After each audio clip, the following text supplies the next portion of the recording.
Gordon is a very proud steam engine. He's the fastest engine on the island of Sodor. He loves speeding along his line with the wind blowing across his funnel. "You've broken the record again," said his driver. "I'm the fastest," boasted Gordon. "Speed isn't everything, but being reliable and useful is." "You slow engines will never understand," snorted Gordon, "because you'll never go as fast as me." Gordon was feeling insulted.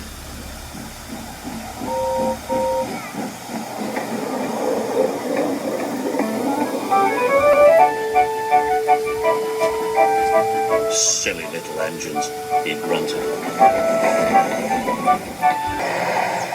Further down his line, troublesome trucks were being naughty. "Hold back, they screeched.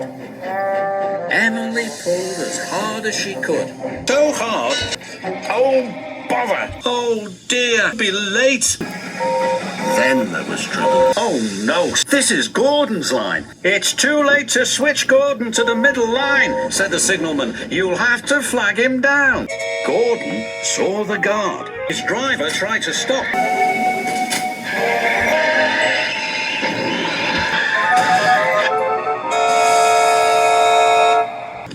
But it was too late.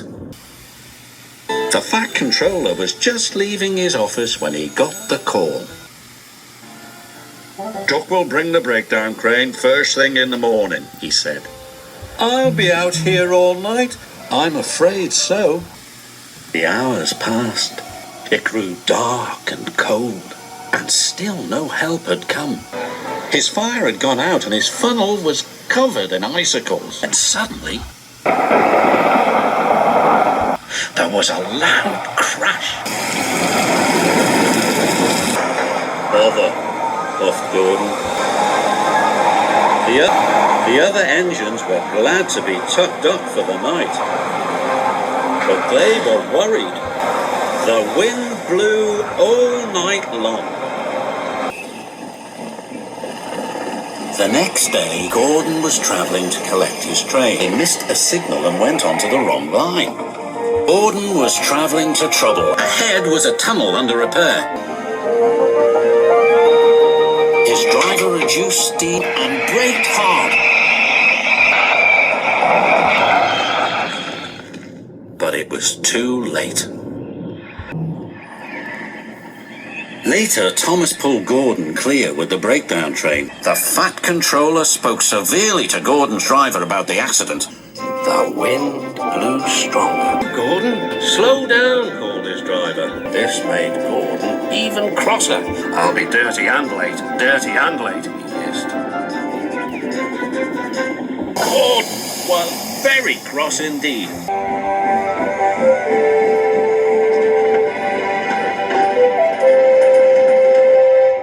The next morning, Gordon raced along with his heavy load. "Now this is how you pull trucks," he puffed. "I want to be useful where I can't get dirty." "There's a load of sugar going to the chocolate factory," his driver said. "We could take the sugar trucks. That's nice and clean." Earlier, a leaky truck had spilled oil on the track.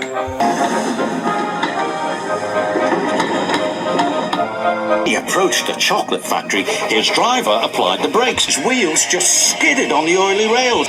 "Oh no!" hooted Percy.